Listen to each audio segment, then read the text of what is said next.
High everyone's, আজকে আমরা এমন একটা টপিক নিয়ে আলোচনা করব যেটা ছাড়া একেবারে রসায়ন অধ্যয়ন করাই যাবে না। আমরা 1 থেকে 30 পর্যন্ত মৌলগুলোর নাম জানবো, চিহ্ন জানবো, ঠিক আছে। সঙ্গে সঙ্গে পারমাণবিক ক্রমাঙ্ক এবং সঙ্গে সঙ্গে পারমাণবিক ভর সম্পর্কেও জানবো, যার সাহায্যে আমরা খুব সহজেই আণবিক গুরুত্ব বের করতে পারবো, ঠিক আছে। এটা ক্লাস 7 থেকে নিয়ে 10 পর্যন্ত দরকার হবে। ক্লাস 10-এ আমাদের যে রাসায়নিক গণনার যে একটা চ্যাপ্টার আছে, সেখান থেকে নিয়ে মাধ্যমিকে অঙ্ক আসে, সেই অঙ্কতে আমাদের এটা কাজে লাগবে খুব, ঠিক আছে। তো চলো শুরু করছি। প্রথমে দেখো হাইড্রোজেন মৌল। হাইড্রোজেন মৌলের চিহ্ন কি? এইচ।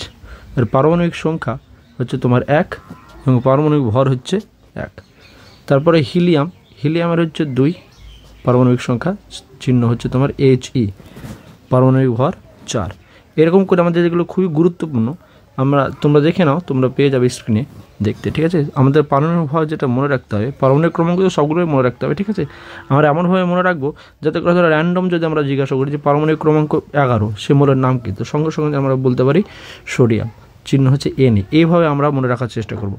যে দিক থেকে প্রশ্ন করো, ধরো বললো যে অ্যালুমিনিয়াম Al, এর পারমাণবিক ক্রমাঙ্ক কত? 13। সঙ্গে সঙ্গে আমাদের পারমাণবিক ভরটাও মনে রাখতে হবে ক্লাস 9-10 জন্য, যে 27। কোনো রকমভাবেই এমন নয় যে পরপর বলবো যে হাইড্রোজেন, হিলিয়াম। ধরো তোমাকে জিজ্ঞাসা করলো যে নিয়ন, ঠিক আছে।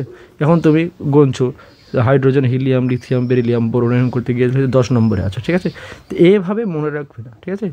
যখনই বলবে 10 নম্বর নিয়ন, সঙ্গে সঙ্গে তোমার যেন মনে পড়ে যায় পারমাণবিক ক্রমাঙ্ক 10, ঠিক আছে।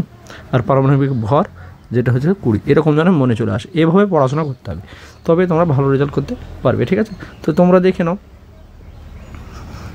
কী কী নাম আছে: ভ্যানানিয়াম, ক্রোমিয়াম, ঠিক আছে, ম্যাঙ্গানিজ। এবার পারমাণবিক ভর যেটা আমাদের খুবই মনে রাখতে হবে, সেটা হচ্ছে এই লোহার আমরা মনে রাখবো, ঠিক আছে, 56, এটা খুবই দরকার। সঙ্গে কপার, জিঙ্ক, আমি এগুলো বলে দিচ্ছি, তোমরা এগুলো অবশ্যই মনে রাখবে, ঠিক আছে, অঙ্কতে বেশি বেশি কাজে লাগে। তারপরে ক্যালসিয়াম, পটাশিয়াম, তারপরে ক্লোরিন, তারপরে ফসফরাস, সালফার, অ্যালুমিনিয়াম দরকার হয়, ম্যাগনেসিয়ামের দরকার হয়। অর্থাৎ সে সমস্ত মৌলগুলো আমাদের মনে রাখতে হবে যারা রাসায়নিক বিক্রিয়া আমরা বেশি ব্যবহার করি, যেমন H2SO4, ঠিক আছে। তো H2SO4 যদি আণবিক গুরুত্ব বের করতে বলে, ঠিক আছে, আণবিক ভর বের করতে বলে, তাহলে সেক্ষেত্রে আমার হাইড্রোজেনের মনে রাখতে হবে, সালফারের মনে রাখতে হবে, অক্সিজেনের মনে রাখতে হবে। তো সেখান থেকে নিয়ে তোমরা অবশ্যই সালফার মনে রাখবে, হ্যাঁ। তারপরে এখানে তোমার অক্সিজেন অবশ্যই মনে রাখবে, হাইড্রোজেন খুবই গুরুত্বপূর্ণ, ঠিক আছে। সঙ্গে তোমরা নিষ্ক্রিয় মৌলগুলোর পারমাণবিক সংখ্যা অবশ্যই মনে রাখবে, ঠিক আছে। পারমাণবিক সংখ্যা খুবই গুরুত্বপূর্ণ কার ক্ষেত্রে? না হচ্ছে তোমার নিষ্ক্রিয় মৌলের ক্ষেত্রে। সে যেমন এটা হিলিয়াম, তারপরে হচ্ছে তোমার নিয়ন, তারপরে আর্গন আছে আমাদের, ঠিক আছে। এগুলোর পরমাণু ক্রমাঙ্ক মনে রাখা খুব দরকার, ঠিক আছে, কারণ এগুলো যখন রাসায়নিক বিক্রিয়া আমরা পড়বো, ঠিক আছে, তখন কোন মৌলগুলো নিষ্ক্রিয় মৌলের মতো আচরণ করবে, সে, ঠিক আছে, তখন এটা আমাদের মনে রাখা খুব জরুরি। তো আজকে চলে এই ভিডিও তোমরা অবশ্যই লিখে নিয়ে মুখস্থ করে নেবে, এবং ভিডিওতে দ্বারা যদি তোমরা উপকৃত হও তাহলে অবশ্যই চ্যানেলটি সাবস্ক্রাইব করবে এবং বন্ধুদের মধ্যে শেয়ার করে দেবে, ঠিক আছে।